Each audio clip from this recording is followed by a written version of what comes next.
O ser humano sempre usou a música como uma forma de diversão. O acesso à música nunca foi tão fácil como é nos dias de hoje. E para que isso acontecesse, existiram vários eventos ao longo da história que possibilitaram essa facilidade. Obviamente, por trás sempre houve a produção. Hoje nós vamos falar exatamente quais eventos foram.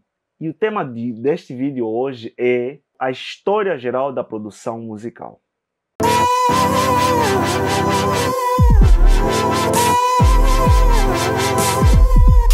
Estamos no século V a.C., o Império Romano à beira da ruína. Existe uma dificuldade muito grande porque começa acontecendo muitos comícios. E geralmente os comícios eles acontecem em ambientes abertos e a propagação do vocal é difícil, principalmente quando tu tens que falar para tropas muito grandes, ou seja, em termos de grupo, né?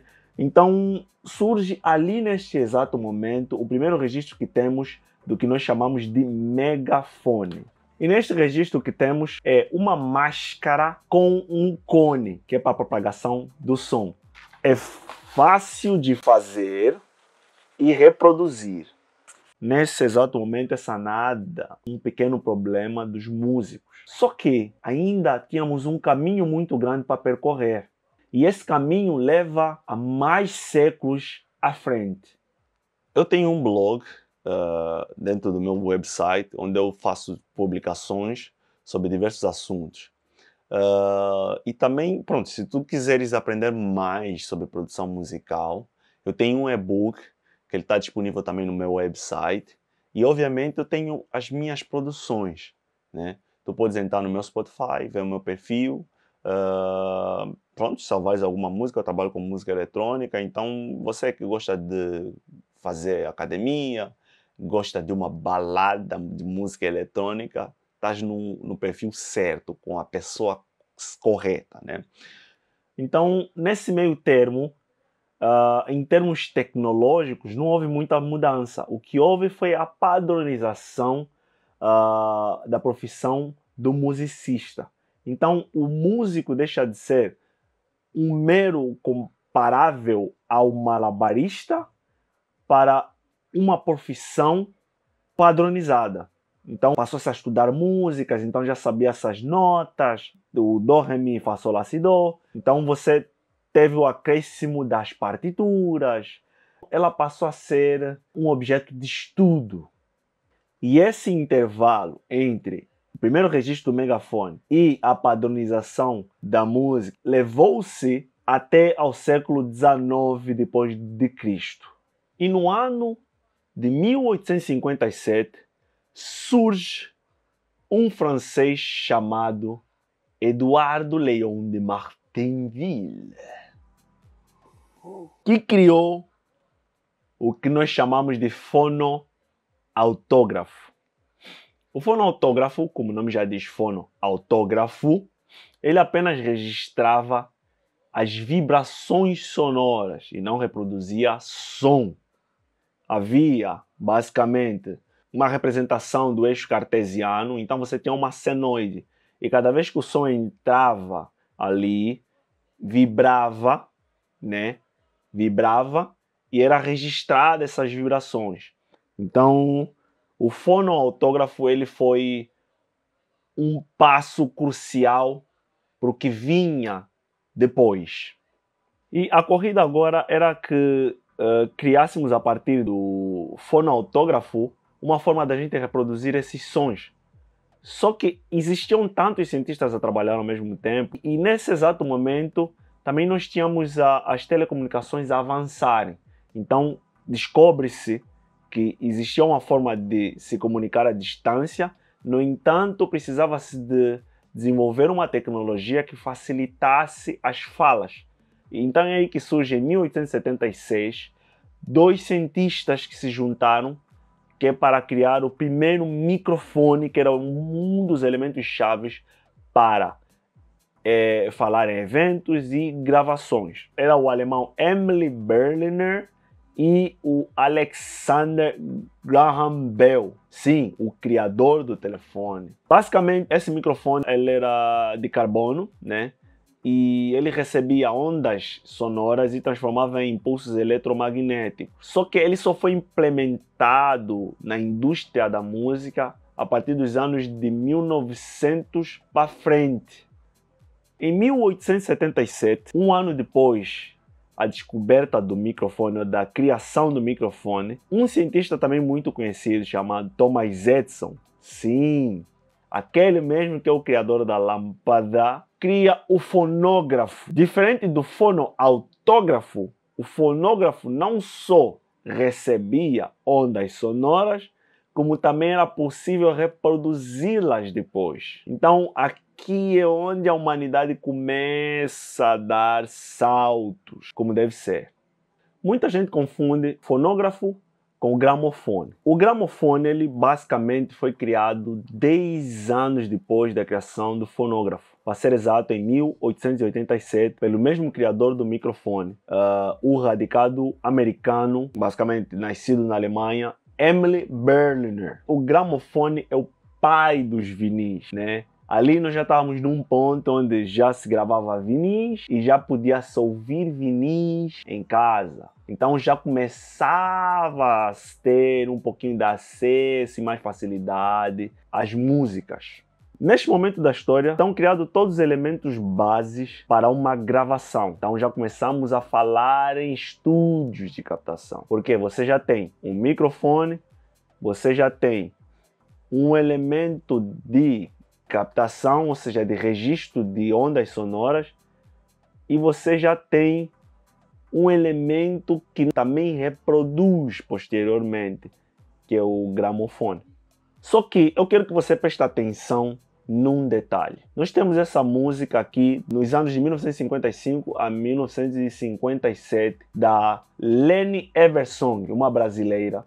O título é Águas de Saquarema. Eu vou colocar um pedaço que é para tu entenderes a complexidade. Nas águas de Saquarema saí para pescar. A noite estava... Cada instrumento que especificamente nessa música, ele era executado por um especialista naquele instrumento. Só que albergar tudo isso dentro de um estúdio, dá para imaginar mais ou menos o tamanho do estúdio em si. E também tinha um outro problema. Tudo era, ou seja, ensaiado e era gravado de uma só vez. Então, você tinha que ter um espaço para albergar todos os músicos de cada instrumento ali nessa música, para além do vocalista, para além dos engenheiros que iriam salvar aquela música num vinil. Então você não tinha o que nós chamamos aqui de pós-produção, era tudo gravado naquele momento. Então você consegue ver mais ou menos como é que era a complexidade de administrar tudo isso, financeiramente, em termos de espaço também, né? Os espaços, para além de serem grandes demais e para além de serem custosos, você manter uma banda, às vezes quando você queria colocar um efeito, por exemplo, um reverb na tua música, na tua voz, você era obrigado a ter uma sala especializada só para aquele efeito. Então, ter um estúdio naquela época era muito custoso. Essa compulsividade que o ser humano tem de se desenvolver e se tornar cada vez melhor fez com que não parássemos por aí. Então, em 1898, cria-se a fita magnética pelo dinamarquês Valdemar Poulsen. A mesma usava um fio de aço para fazer as gravações. Então, isso é o início do salto que precisávamos dar. Nos 32 anos posteriores, a Alemanha, com a necessidade bélica, desenvolve, ou seja, aprimora essa tecnologia e transforma numa forma de passar informações de um lado ao outro de maneira precisa e discreta, né? Então, ela cria então a fita de rolo, né? Só que essa tecnologia não ficou disponível até então. Leva alguns anos até a mesma ser comercializada para o público comum. No entanto, ela apenas entra literalmente, né, ou ativamente em estúdios nos anos de 1963, né, que é o momento em que é usada amplamente em estúdios. Então servia para muitas coisas, como você nesse momento já conseguia gravar várias pistas ao mesmo tempo, né, a partir da fita cassete por causa da facilidade, né. Então a única coisa que acrescentou agora é que você agora tinha que ter uma sala para backups, ou seja, com todas essas fitas cassetes ou fitas de rolo, guardando as informações de cada pista, ou seja, cada som que entrava numa música, né.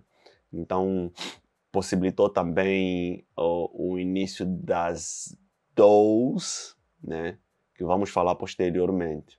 Tínhamos tudo, mas menos as mixers, né, que é as mesas de mistura que recebiam todos os sons.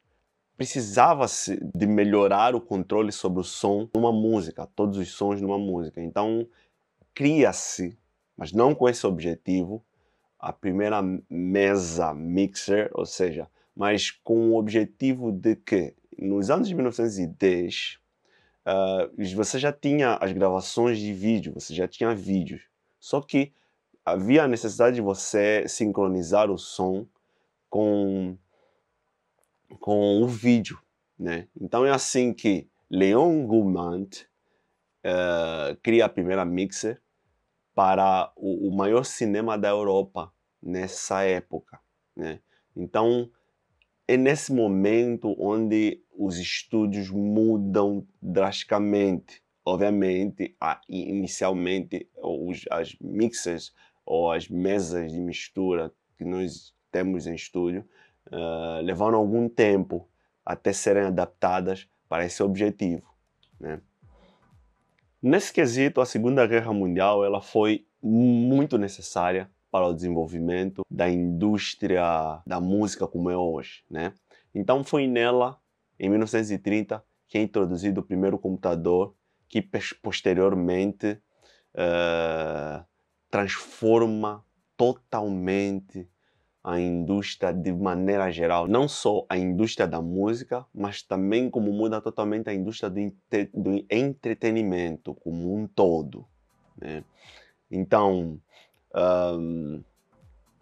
inicialmente essas mudanças, a partir do momento em que em 1930 é introduzido o primeiro computador, ela não faz nenhum efeito, mas ela só vai fazer efeito mesmo quando chegamos à era onde já tínhamos os computadores pessoais e portáteis. Então estamos aí a falar de uma era, ou seja, de um espaço de tempo entre 1930 a 1970, mais ou menos. A este ponto, a produção musical já se encontra num patamar totalmente elevado. Então você, né, a fita magnética, ela traz essa inovação, possibilitando, uma vez que ela foi aplicada em estúdios, possibilitando a pós-edição. Então, como eu disse, você agora só precisava ter os backups de todos os instrumentos tocados numa música. Com isso, a pós-edição veio trazer maior controle nas trilhas sonoras que costumavam ser lançadas naquela época. Chegamos à era das DAWs e sintetizadores. Para quem não conhece o que é DAW, é Digital Audio Station, ou estação de trabalho de áudio digital, geralmente é aplicado nas produções de música eletrônica. E sintetizadores trabalham em forma de wave, ou seja, você tem ondas sonoras, que geralmente são 3, e com elas você vai modulando até chegar os sons que nós ouvimos. Mas os sintetizadores vêm primeiro que as DAWs. Neste caso, em 1960, é introduzido o primeiro sintetizador. Para quem não conhece, e quem já é familiarizado com o mundo da produção musical, talvez conheça os sintetizadores Moog. Sim, esses mesmos foram introduzidos em 1960 pelo Robert Moog, né? Moog, e Donald Buchla. Então, eles criam um primeiro sintetizador, só que este sintetizador ele traz o que nós chamamos de diferencial, porque ele aumentou totalmente as possibilidades de criatividade em estúdios. Então é a partir dali onde começam-se a criar novos estilos do zero. Então você vai ter o hip hop ou hip hop no Brasil, você vai ter o funk brasileiro sendo criado do zero, você vai ter o house music, as músicas eletrônicas de forma geral, ou seja, dance music, vamos colocar assim nessa categoria, você vai ter o kuduro em Angola e por aí vai, né? Todos esses foram criados a partir de 1960 para frente, né? Devido a essa introdução do que nós chamamos de sintetizadores. E para finalizar, em 1977, 7 anos após a ampla disponibilização de computadores pessoais no mercado comum, né, cria-se a SoundStream nos Estados Unidos, que desenvolveu uma tecnologia de gravação de áudio digital, ou seja, por computador. Mas os avanços propriamente ditos, eles só foram acontecer quando é criado o DigiDesign Sound 2 e posteriormente o Pro Tools. Isso só foi possível porque eles conseguiam fazer gravações não destrutivas, ou seja, o som era gravado, mas não vinha com danos ou danificados, era gravado de forma digital, preservando a qualidade. Para um sistema de computadores naquela época era muito inovador.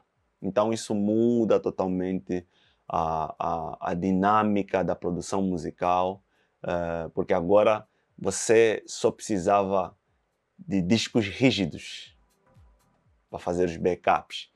E para além disso, dentro de um disco rígido você podia ter várias produções, porque a capacidade de armazenamento era maior do que a da fita magnética. Então, depois tem todos os avanços, que eu não vou trazer aqui, pronto, isso é a história geral da produção musical, né? Então, com isso, nós chegamos a um ponto onde temos a facilidade de acesso a músicas, e os estúdios, eles saíram de um tamanho tão grande, porque antigamente você, às vezes, para emular, vamos dar um exemplo, emular um reverb, você precisava ter uma sala específica só para isso, né? Então, você chega a um ponto onde o próprio computador ele emula reverb e os estúdios ficaram cada vez mais enxutos. Então, estamos num ponto onde um cantor viaja o mundo inteiro com um microfone apenas, produz dentro do computador e consegue gravar hits que fazem sucesso no mundo todo. E sim, estamos a falar do Drake. Então, isso é bom por um lado e por outro lado é ruim, né? Mas pronto, a parte boa é essa possibilidade de trazer entretenimento e diversão para as pessoas em grande escala, né? E a parte ruim é que os músicos deixaram de ser especialistas em instrumento para serem genéricos, principalmente os produtores. Então temos muitos produtores, porque o conhecimento também hoje chega de forma mais fácil e a música também caiu na mesma proporção, né? Porém é louvável o ponto que chegamos. Em conclusão, tudo isso só foi possível devido à nossa capacidade de criar coisas, desenvolver coisas, ou seja, a genialidade que o ser humano tem. E isso não foi só uma pessoa, mas sim várias pessoas e um compilado de conhecimento ao longo de décadas que possibilitaram chegarmos ao ponto que estamos, até o ponto de editarmos notas erradas que são tocadas e por aí vai, né? Então várias músicas hoje em dia são criadas em um único dia, possibilitando a diversão de muita gente ao redor do mundo, né? Então criou-se nichos, tem aplicativos que facilitam isso. Então tudo isso demonstra que o ser humano é inteiramente genial e isso ainda não é o limite, ainda temos muito mais a desenvolver né, como humanidade, né? Então eu espero que esse conteúdo todo tenha agregado alguma coisa, algum conhecimento. Se tem agregado, eu agradeceria que você desse um joinha aqui, fizesse um comentário e debatêssemos sobre os assuntos aqui que eu fui levantando ao longo do vídeo.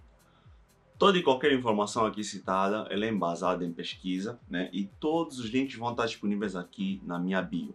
Inclusive os do meu blog e também o meu website, que é para facilitar a tua pesquisa ou aprofundamento em qualquer assunto aqui tratado, né? Espero ter facilitado a vossa vida em termos de entendimento e qualquer outra coisa.